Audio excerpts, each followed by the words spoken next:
activities. This is a location where we are seeing a very ominous looking sky, and this extends far beyond just the warned area here. That tornado warning is in effect for Nevada and Yuba counties. Rachel, where is that again? Oh, this is Amy, sorry, in Penn Valley. Okay, so this is our view from Penn Valley. We have a whole network of cameras that are so informative to help us see what it looks like from that vantage for folks that are actually in that location. What I want to point out, notice the hills, how they are illuminated by sunlight. Part of the ingredients that we knew if that came together, it could get to a more severe level. We got the heating of the day with a bit of clearing, adding to the instability, and that picture really tells a great story there.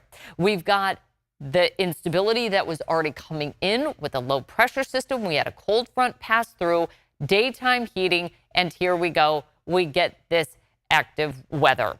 We're tracking what could be this is Loma Rica right here. Now we're looking at a little bit of what could be smoke. We're going to have to track to see if there's any lightning sparked action out there. Certainly that's something that we watch for in particular in the summer months and into the early fall when we get some of those storms coming off of the Sierra and a rare thunderstorm will roll its way through. So we'll continue to monitor that. I will say this, the fuel is very wet. We've had a really good winter season, early spring with the recent rain. That doesn't mean something couldn't start, but we do have those fuels at a lower threshold for wildfires at this point. But you can certainly see the clouds right there, a bit of instability already in place, and you add some daytime heating and you get the ingredients for a very active, severe weather day. Chris? And I'm understanding that we did just get off the phone with Yuba County officials, and they're saying that there are no official confirmed reports of a touchdown there in Yuba County. We've just been trying to reach out to emergency officials to see what they are seeing on the ground. No official reports, no damage reports at this time, Monica, from Yuba County officials. But remember, this is a storm that we are going to be tracking until at least 3:15, that warning. And so the danger is still there. And of course, it expands from not just Yuba County, but also Nevada County as well. But hearing from officials there in Yuba County, Monica, they're saying that they are not seeing any damage and that there are no reports of an official touchdown. We are looking at some very ominous clouds, right. and we did see what appeared to be at one point at least what appeared to be a formation of some type of winds there, but we just don't know at this time. What we can say is that there are no official reports of a touchdown in Yuba County at this time. Right, and so the area that we're tracking, again, the potential was indicated by Doppler radar, some rotation as well as quarter-size hail, both of which can be very damaging, and one of which we would want you to be ahead of that storm, not be caught in the middle of it. This is a busy time of day.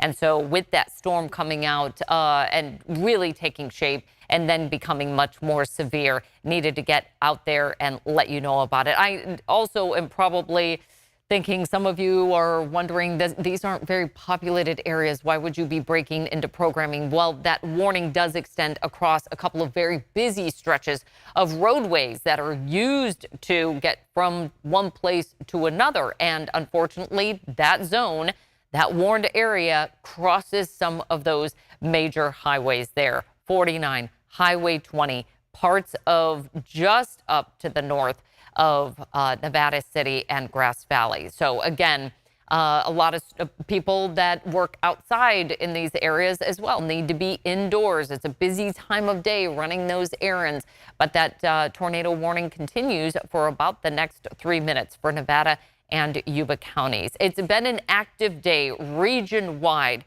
throughout much of Northern California. This extends north to south. Multiple storms have been taking shape, frequent lightning. Now you see how those clouds are starting to darken. The area that I just pointed out a moment ago that was really sunlit is starting to get a bit darker there as these clouds start to really develop and reform, because quite frankly, the cell that we were tracking from the get-go, kind of at the onset of this, started to move its way through that tornado warned area. The back edge of it was not very convective but started to come together. So we're looking at things calming down, then taking shape again. So just as you think you're out of that risk zone, it could come back. Again, if you see clearing, that's part of the ingredients, daytime heating, adding to the instability of what was already in place for today. We just needed a couple more ingredients to come into play, and then we knew that it was going to take shape as a day that we were tracking multiple areas of the potential for severe weather. Many special weather statements coming out throughout the day with just pea-sized hail, very common on kind of the range of what we see. Frequent lightning, some downpours, that's been happening region-wide. It was when Doppler radar indicated that this particular cell in Nevada and Yuba County started to show some rotation. That's when we say, okay, got to get you that information to make sure that you are in a safe space, or you can delay your plans. You don't want to be heading out when you're in that zone. In fact, if we can take a look at radar, just to go back to the region that we're talking about right now, just really want to give kind of some geography and some bookends on this of where we're talking about right now. The cell that we've been tracking continues to make its way out of Yuba County into parts of Nevada County, just kind of bridging through that area. As the scans go through this particular storm, you can see it's just up to the north of Grass Valley, just off to the east of Loma Rica. So putting this into play here over the past 30 minutes or so, we are seeing just a little bit less in the way of rotation. Earlier, it kind of coupled over, and it was showing a bit more of a tornadic type of feature to it, but the tornado warning still in effect until 3:15, and it will expire. It has expired. So they've expired the tornado warning. So it has now come to an end. Again, this was the storm that we were looking at right here, guys. So it's been an active day, one we will continue to track as well. But for the time being, with the tornado warning now expiring here in parts of Nevada and Yuba counties, we're going to turn it back over, I'm guessing, to regular programming. Just want to get the word here to make sure from my producer. Okay, so we're just going to recap here. At 2:30, roughly, we had a tornado warning issued by the National Weather Service in Sacramento.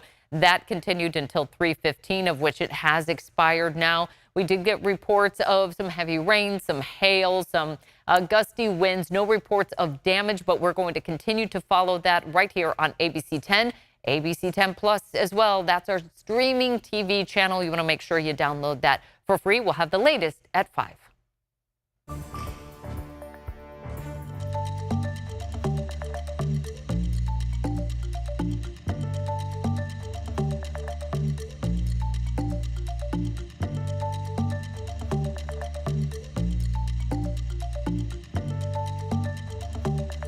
Hello, I'm meteorologist Rob Carlmark here at ABC 10, and I want to take a deeper dive into Sierra snow because I think there's a lot of nuance and very specific things when we talk about snow that might just go over your head, or it's not really important to you at the time, or things you may miss, or things that are really underreported, at least in my view.